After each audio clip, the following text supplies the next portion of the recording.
importante en el aula, pero ya la hemos renovado igual, un poquito más extensa, pero un poquito más entendida también.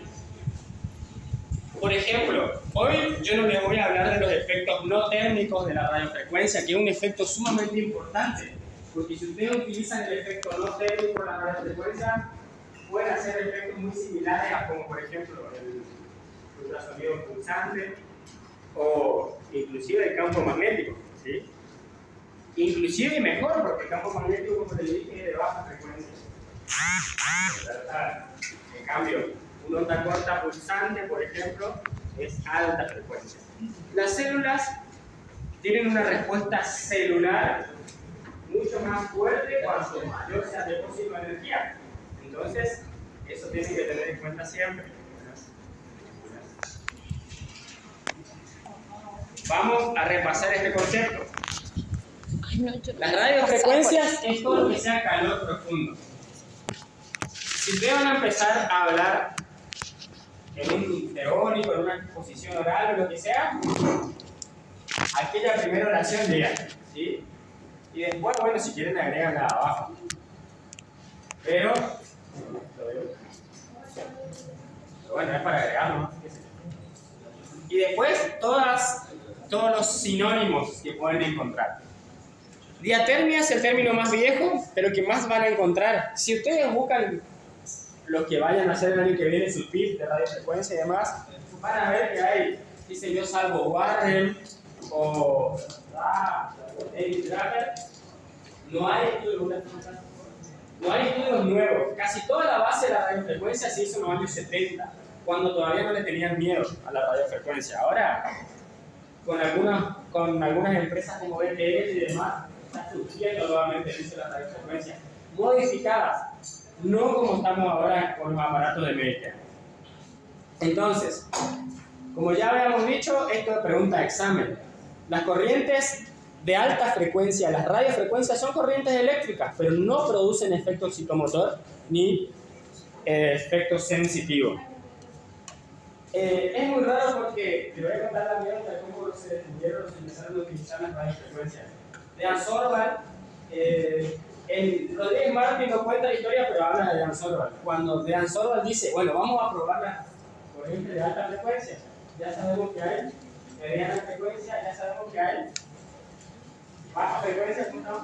Entonces luego dice, vamos a aplicarnos con su compañero en su cuerpo, juntos en el mismo circuito, como por ejemplo, un ejemplo en onda corta, cada uno una placa. Vamos a aplicarnos corrientes de alta frecuencia. Y los vagos pensaban que se iban a morir. Pensaban que se iban a morir porque era muy alta la frecuencia, no sabían el efecto. Entonces como que dijeron, bueno, hacemos esta y se nos sale bien, seguimos.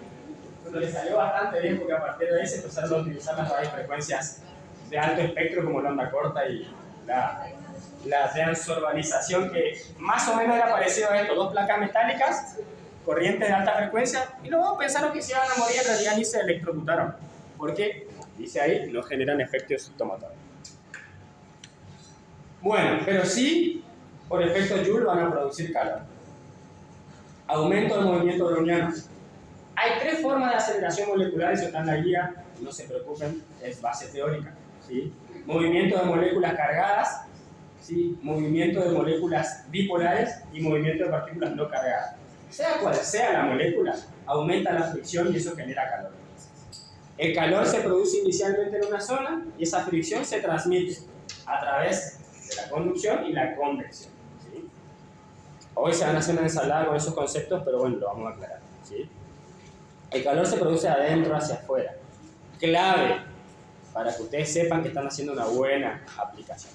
Y acá vamos a detenernos de vuelta porque ayer lo pasamos rápido, ¿sí? Fíjense, en la otra filmina tiene un agregado distinto. A ver, estamos adelante, no la saquemos. Acá, fíjense, esta es la de ayer.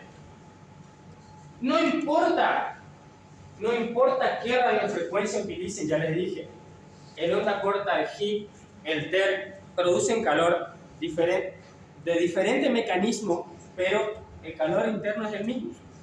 Pero va a ser muy diferente.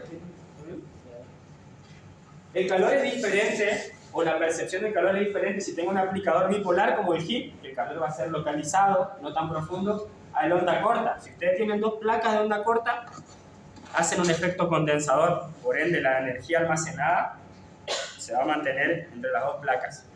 Y el paciente es parte del circuito. Entonces, yo puedo utilizar 5 minutos, 10, 15, 20, 30 minutos de HIP, puedo utilizar. Pero en el costo-beneficio no sirve. O sea, imagina que a mí me va a poner 7 minutos tras sonido, van a poner media hora de HIP, ¿entendés? La ventaja que te da, o sea, hablo en general, hablo usted, digamos, pero en el costo-beneficio, ¿quién va a elegir aplicar 30 minutos de HIP y para qué? Está muy justificada la elección de la gente. ¿Vale?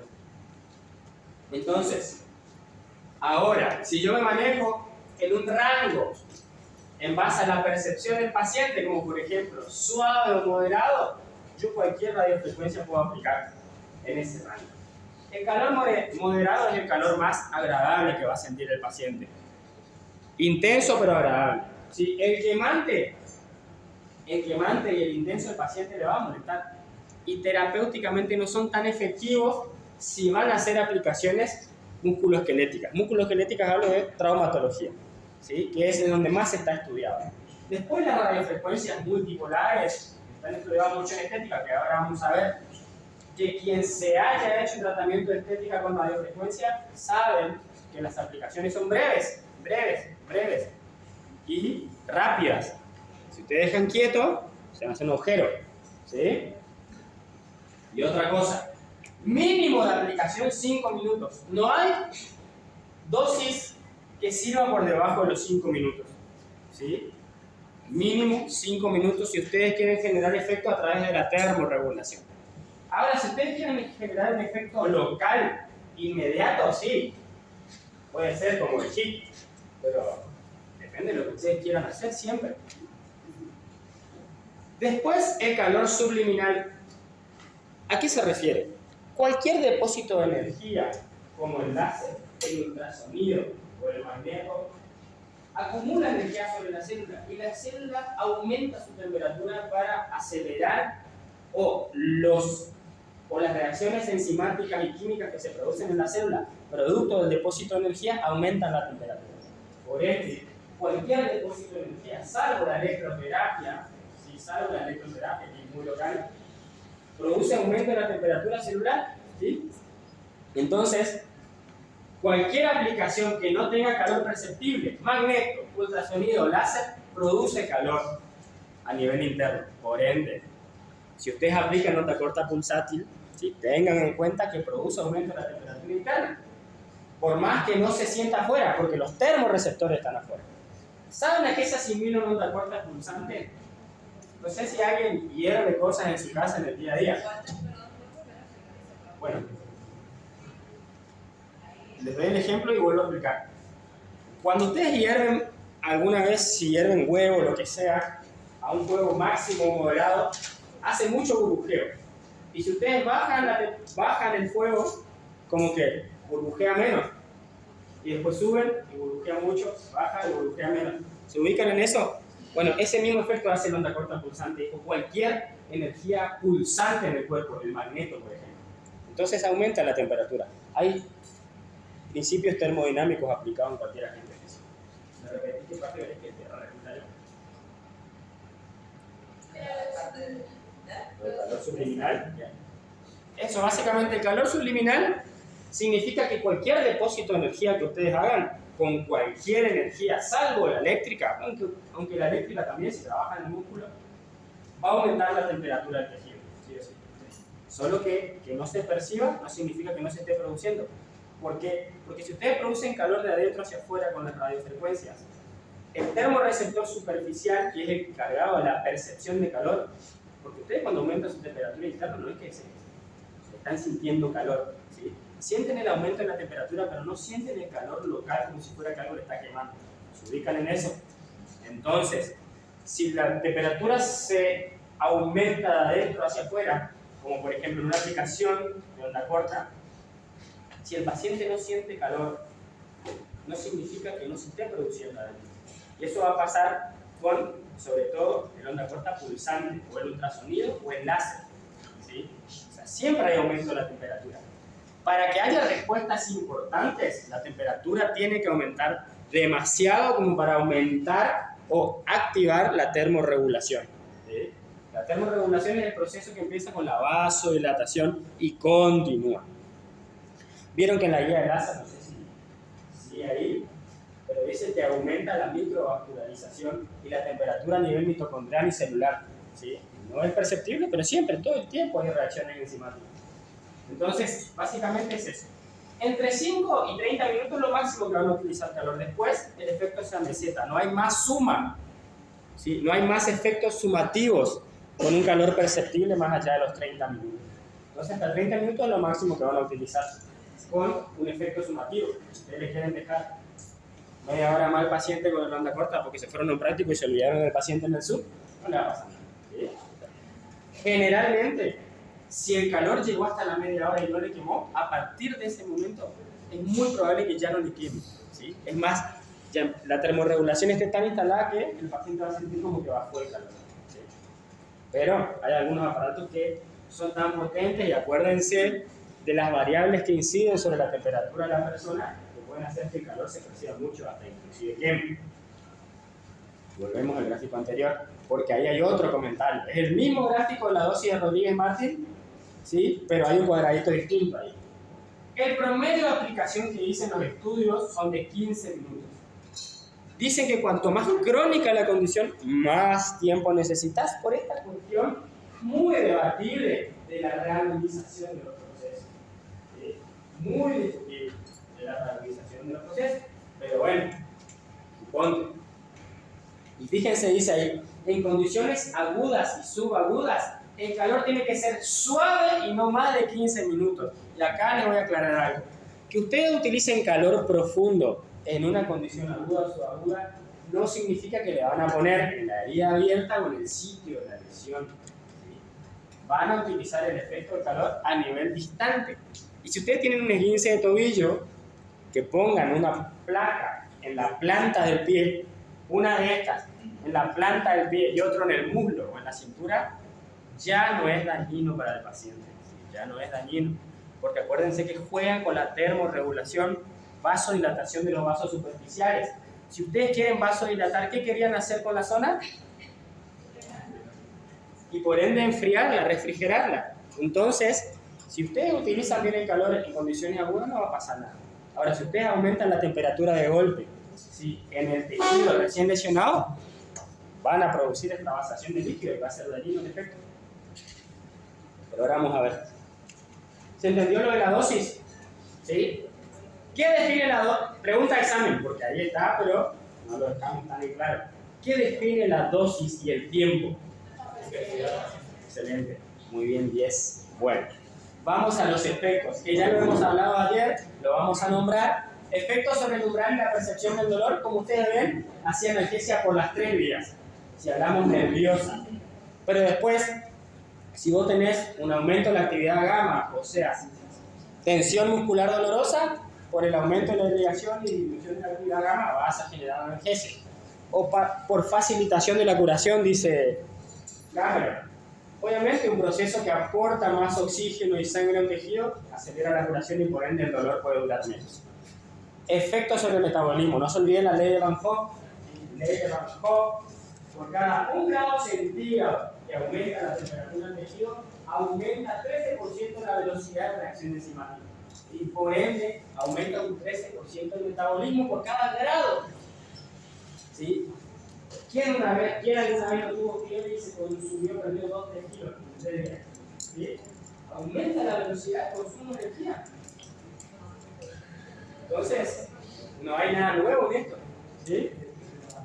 Pero sepan que por encima de la temperatura, ¿sí?, local e interna de 43, a ver, si ustedes tienen una temperatura interna de 43 grados, estamos ya al borde ya de tocarle el timbre a San Pedro.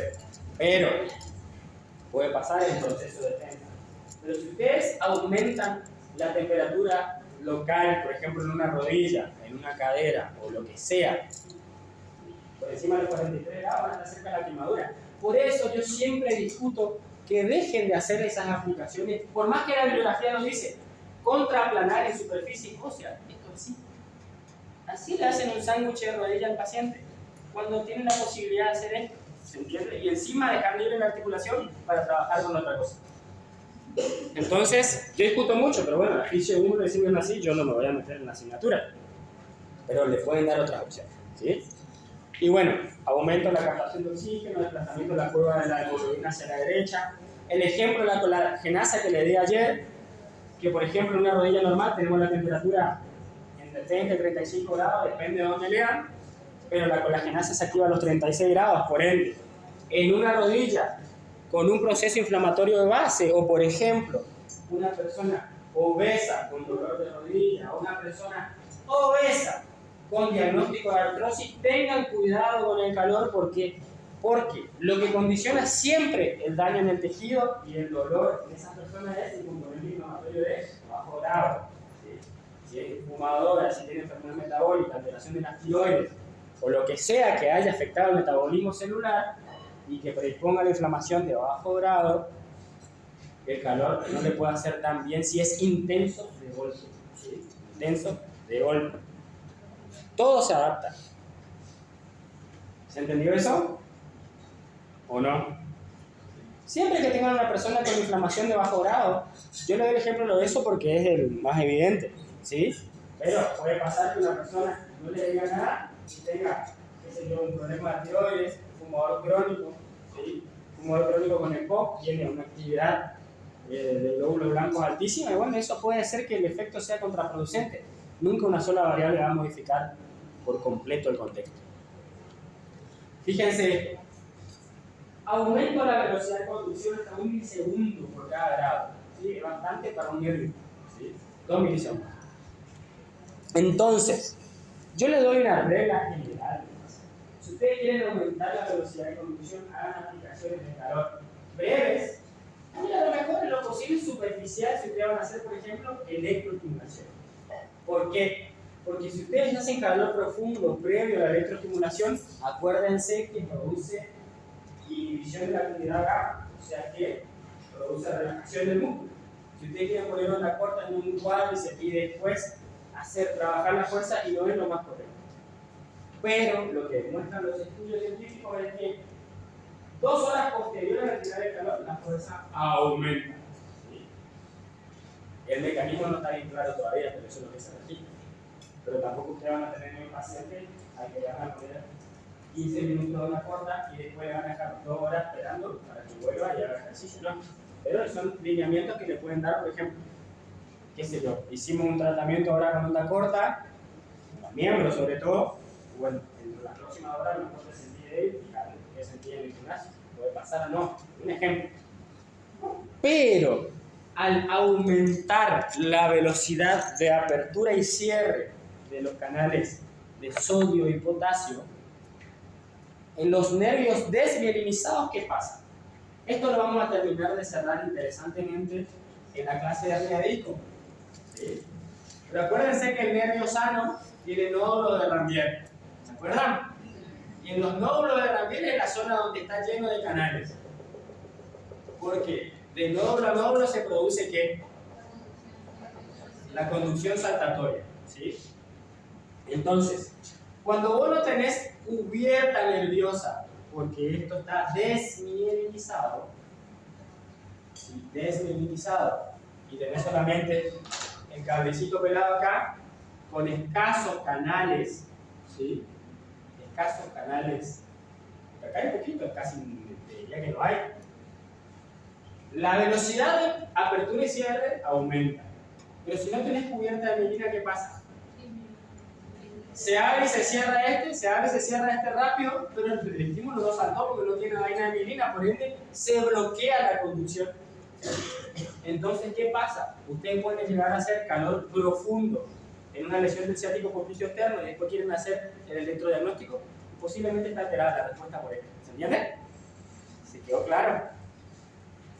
Buenísimo. Anda bien. Y después, como dice de abajo, disminuye la actividad gamma. Por ende, disminuye ¿qué condición patológica? Dígame una palabra linda, no me digan contracturas. Sí, la hiperactividad gamma, o sea, el espasmo muscular, además, disminuye. ¿Sí? Fíjense esto. Es algo, un principio fisiológico tan lindo y atractivo e importante que lo pueden utilizar, por ejemplo, inclusive en calor, cuando van a trabajar con personas con alteración del tono a nivel central, como por ejemplo una ACV, ¿sí? Un chico con parálisis cerebral. El calor regula el tono. Entonces, esto, ¿saben por qué les digo? Porque cuando ustedes entran al mundo de las neuros, parece que los neuros son o todo manual y nada aparato. Y me va a pasar que ustedes pueden debatir con la profe Basualdo de esto. Posiblemente ella no sea pro calor, pero el calor tiene su efecto. E inclusive el calor superficial por medio de las fibras gamma puede llegar a disminuir el tono muscular en cierto punto, no tanto como el calor. Pero entonces, ejercicio de fuerza inmediatamente posterior al calor y no lo vas a poder medir. No te digo que está mal, pero no lo vas a poder medir, ¿sí? Y no vas a tener una variable estable para poder cuantificar el progreso del paciente. Entonces, el costo-beneficio. ¿Cómo pueden hacer esto? Tienen un paciente con lesión del ligamento cruzado anterior, quieren trabajar la rigidez, porque se operó hace 2 semanas. Bueno, prioridades. El objetivo uno siempre va a ser devolver la movilidad. Pero pueden alternar un día trabajar la rigidez con el calor y otro día trabajar la rigidez sin el calor, pero también trabajar un poquito la fuerza. Son ideas que les tiro, ¿sí? Así es mi forma de trabajar. Y por ende, por último, los efectos del colágeno, ¿sí? Sobre el colágeno. Fíjense la frase de arriba. Fíjense la frase de arriba. Influye sobre las propiedades colágenas de todos los componentes musculoesqueléticos, pero no tanto del músculo. Entonces, el músculo para ustedes, estirarlo, cambiarle la forma, lo que sea, estírenle si quieren con 2 caballos, ¿sí? Con calor, lo que sea, pero el músculo, la propiedad del músculo se trabaja desde el metabolismo, ¿sí? Entonces, por ende, si ustedes no saben trabajar con la tensión muscular, ¿sí? Y todas las propiedades que llevan a la hipertrofia, el cambio de longitud del músculo, van a hacer lo que sea y ningún cambio va a ser permanente. Acuérdense que el músculo es el componente más elástico del cuerpo, ¿sí? Entonces, si ustedes, a ver, acá está el colega que está haciendo su trabajo final sobre eso, ¿sí? Entonces, entre estirar todos los días 60 minutos, ¿sí? ¿Qué te suma eso a la salud? Y hacer 1 hora de ejercicio de fuerza, uno de tus propósitos puede ser aumentar la longitud. Toda la vida debe requiere ejercicio de fuerza para aumentar la longitud del músculo, ¿sí? Entonces, pueden estirar y cambiar la propiedad de cualquier parte menos del vientre muscular, ¿sí? De cualquier parte menos del vientre muscular, ¿sí? Entonces, fíjense, el párrafo de abajo habla del tendón, ¿sí? Aplicar cargas excéntricas o estiramientos en el tendón con una temperatura elevada sí produce cambios permanentes en su extensibilidad. Y si bien este estudio fue hecho en ratas, ¿sí? Fue extrapolado, ¿sí? Y ya le dejé en vigilidad ocular también cosas que hablan de esto. Entonces, si ustedes quieren cambiar la propiedad del tendón, pueden trabajarlo con calor. Y la propiedad del tendón no solamente se trabaja en la tendinopatía, porque en la tendinopatía se regula en las cargas, se trabaja con sobrecarga. Pero estamos hablando de una condición que dice que un paciente que tiene rígido el tobillo, por ende cambió la extensibilidad del tendón de Aquiles. Entonces ahí sí pueden trabajar, ¿sí? Todo es costo-beneficio, todo es individualizado para cada paciente, ¿sí? Y el último párrafo es lo que ustedes vieron en la rigidez articular. Espero que hayan visto la clase, porque eso o lo van a tener que ver, porque sí o sí la mitad del examen va a ser dolor y rigidez articular, y lo van a tener que ver. Habla de el creep y la termofluencia. Cuando ustedes agregan calor al estiramiento de baja carga y mantenido en el tiempo el estiramiento estático progresivo, generan cambio en la longitud del colágeno, ¿sí? ¿Estamos ahí? ¿O no estamos nada hasta ahí? ¿Pueden, o sea, hablar? ¿Este está grabando? ¿Este está acá? Ese no está grabando, me parece. Sí, yo ya sé ese, pero ese quería verlo acá. A ver, vamos a ver. Ahora vamos a ver en 15 minutos radiofrecuencia y 20 minutos de demostración y chao. Porque la radiofrecuencia solamente se basa en la fisiología. ¿sí? Esto es un gráfico de Cameron, ¿sí? Para que entiendan nomás. El ultrasonido es un agente térmico en su origen, ¿sí? Y fíjense a dónde más llega. Es para que lo tengan en cuenta, ¿sí?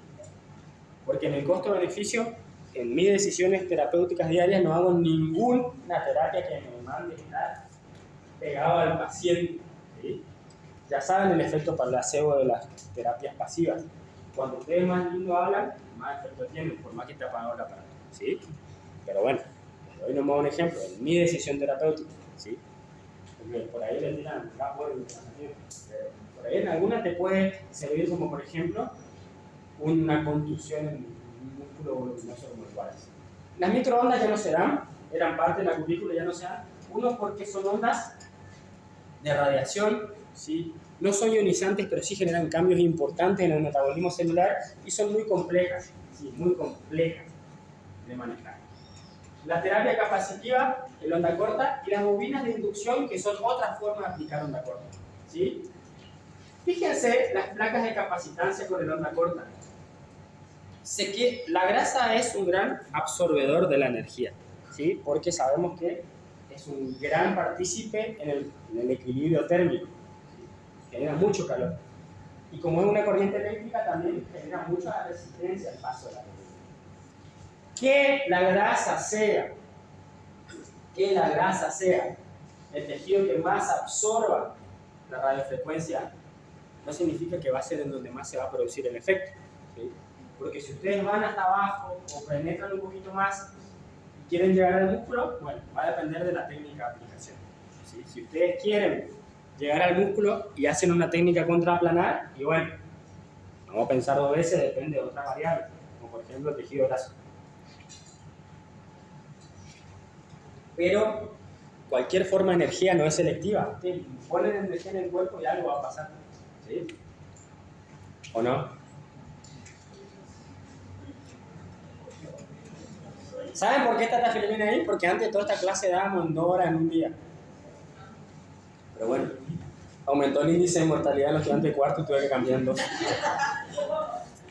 ¿Sí? Bueno, esto sí es sumamente importante. Porque con estas variables, ustedes pueden hacer cualquier cosa con cualquier aparato de termoterapia. La potencia del equipo, que es lo que menos podemos calcular en Argentina porque vienen estandarizadas. Pero fíjense, acá dice qué potencia de trabajo tiene atrás. ¿Eso qué quiere decir? ¿Cuántos joules, sí, de trabajo van a generar con una aplicación determinada? Sí, pero eso es muy físico. Yo tampoco lo hago, porque explico en eso. El método empleado, si es capacitivo, inductivo, resistivo. La impedancia de los tejidos. La impedancia es qué tanto resisten el paso de la corriente todos los tejidos juntos, ¿sí? Porque ustedes no están poniendo en un solo conductor la energía, están poniendo grasa, músculo, piel, ligamento. El tiempo de aplicación ya lo hemos visto. La disipación térmica de los tejidos, esto es fundamental si quieren hacer en condiciones agudas o quieren hacer calor prolongado. Cuanto más masa muscular o más tejido vascularizado vaya, la disipación de la energía térmica va a ser mayor y por ende el calor no va a ser tan alto. Por eso, si ustedes quieren drenar un tobillo recién erizado, pongan uno en la planta del pie y otro en la nalga y lo vendan, ¿sí? Y ahí van a tener un efecto positivo en una condición aguda. Pruébenlo después. La distancia de los electrodos, claramente, no es lo mismo que ustedes hagan esto que hagan esto para actuar en la rodilla. Si ustedes interponen articulaciones en una aplicación, cada articulación va a absorber un cierto grado de energía. Por ende, el calor va a ser menos perceptible en 2 articulaciones que aplicando en una a la vez.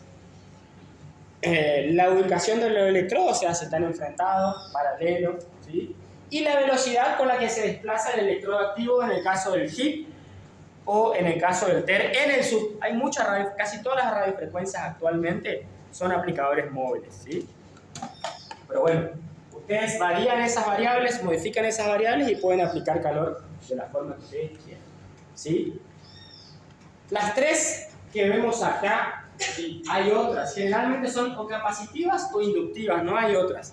Pero yo les hago la clasificación con el tema del sub sobre todo. inductivas, capacitivas y resistivas. Ya vemos cuál es cada una. Y la forma de aplicar, si son bipolares o monopolares. Y más o menos es parecido al electro. Pero en el caso de los aplicadores bipolares, como el HIP, los dos polos están en un solo aplicador, por ende la corriente entra y sale. Por ende el efecto no es tan profundo, hasta 4 centímetros dicen los estudios científicos. ¿Sí? En cambio, este, que es un aplicador monopolar, dispersivo, que no va a generar efecto térmico generalmente, y el activo. ¿Sí? Fíjense que la corriente va a traspasar todo el camino que ustedes le pongan en el medio. Pero la diferencia, ya vamos a ver la diferencia en realidad, porque viene este es resistivo, es metal conductor, es corriente eléctrica directa. Esto es un dieléctrico. Al conductor te almacena la energía en el medio, y la energía en el medio es la que trabaja. En cambio acá, ¿qué va a importar para que produzca calor? La resistencia del tejido. ¿Sí? El tejido se va a poner al paso de esta corriente. Esa es la gran diferencia. ¿Por qué? Porque esta penetra más complicadamente, digamos, es más difícil que la capacitiva. Ya han visto esto, muy bien. Y les hago un comentario rapidito de esto: radiofrecuencias tri, tetra y multipolar. Fíjense, estas son utilizadas en estética, generalmente. Tienen muchos cabezales, ¿sí? Y por ende, el calor es mayor. Pero a su vez tienen enfriadores, ¿sí? Tienen un solo receptor, dependiendo de qué tipo de radiofrecuencia es. Entonces, la corriente entra y sale con alta frecuencia y alta potencia en el mismo lugar. Por ende, ¿qué produce? Una lesión controlada generalmente en el tejido colágeno. ¿Sí? Por ende, pueden trabajar las arrugas, los adenomiarias, las patas de gallo y todas esas cosas que las cicatrices, que es sumamente importante, por ejemplo, las estrías. ¿Sí? Entonces, estimulan el metabolismo de los fibroblastos para que se produzca una lesión y una reparación lo más inmediatamente posible, sin grandes efectos sistémicos. ¿Se entiende eso? Muy bien. Y vamos al método inductivo.